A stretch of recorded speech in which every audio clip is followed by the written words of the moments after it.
Hello, this is Trish Garner with the League of Women Voters of Portland, and you are watching the Video Voters Guide or listening to our podcast. We are here today to talk with the candidates running in the May 20th, 2025 special elections. We are grateful for the support of the Carol and Velma Sailing Foundation, the League of Women Voters of Portland Education Fund, the Weiss Foundation, and our media partner, Metro East Community Media. With me is Dylan Souders, running for the David Douglas School District Director position, number 3. Welcome, Mr. Souders. Please tell us a little bit about yourself and why you're running for this office. Hi, Trish, and hi, everyone watching. Thank you for having me. And a little bit about why I'm running for this office is I'm actually a lifetime Scot. That's our mascot. I went through K through 12 through David Douglas School District, went and played football at Portland State, studied there, and then eventually came back to coach for a few years stint. From there, stepped away, went into the business world for an extended period of time, and then once my daughter was born, decided, you know what, let's go back to something with consistent hours, and ended up coming back to the community. And I've been here for the last 4 years, and it's just a part of me. It's a part of me. I've seen what can be changed. I've seen what the kids need, and the school system is so different than when I graduated back in 2011. And I see what the board members' perspective is on what the school district is and what the school system is, and it's what mine was prior to coming back post-COVID. And I'm running simply because I want to be able to continue to empower and encourage students to do their best, be able to actually be an advocate that's been within the system and can actually help the rest of the board know truly what's going on within the school district. And even though I'm just one of 7 positions, I know my insight can help clarify a lot of things that are missing from random board visits to different schools.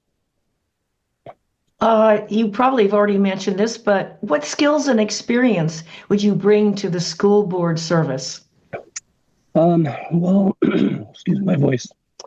I'm getting over this thing, but I've never held any formal government position, but skill set when it comes to communication and working with people and helping people resolve issues.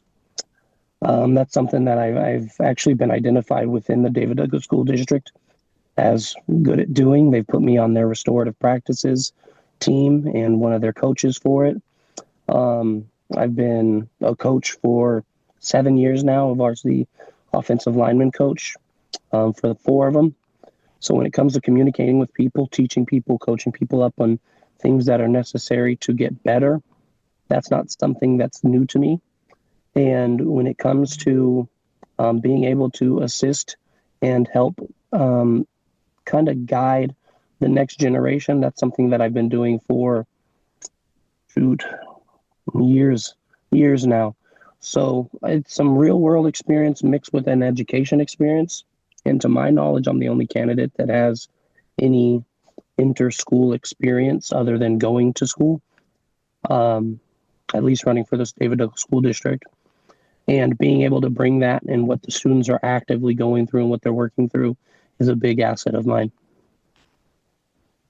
You are listening to the Video Voters Guide interview and podcast of Dylan Souders, who's running for David Douglas School District Director, position number 3. Here's another question. How would you address the issues facing the district schools that you consider the most urgent? In my opinion, one of the most urgent are our math scores and our current status on students truly understanding math. I believe we've got to rework it from really the ground up. I know for a fact there's some new study tools and curriculums that are out there that actually help students grasp our current math. And it's not like math has necessarily changed, but the world has changed around us. And a lot of our practices haven't necessarily changed at all.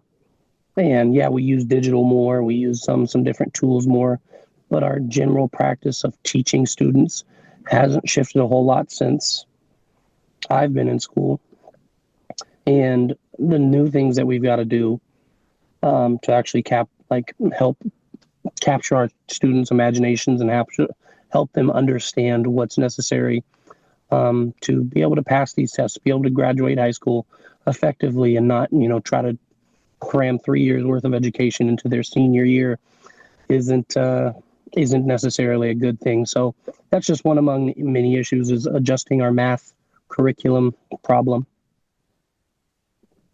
What are your thoughts about student use of personal cell phones while school is in session? Seeing what it does in school, I'm not a big fan of it in class. I think they should be off and away during class time, but that's really hard for a teacher to practice that skill and that classroom management skill when you've got 25 to 30 students in your class that may be trying to look at their cell phone at different times. I don't have a problem with it during passing time, during lunchtime. We have to kind of accept, in my opinion, that that is a new form of communication that these kids have grown up with. They've grown up with smartphones since birth. And to take it away from them, I know the parents in our district, I've talked to some of them, and they see it as a safety issue if you take it away completely. We're kind of running out of time here, and this is a big question, but how would you ensure educational equity? By meeting students where they're at. Don't assume that everyone's in the same exact position.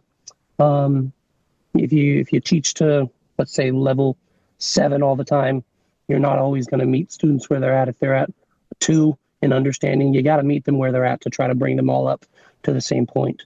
To answer the question quickly, sorry. No, thank you. Thank you very much, Mr. Souders.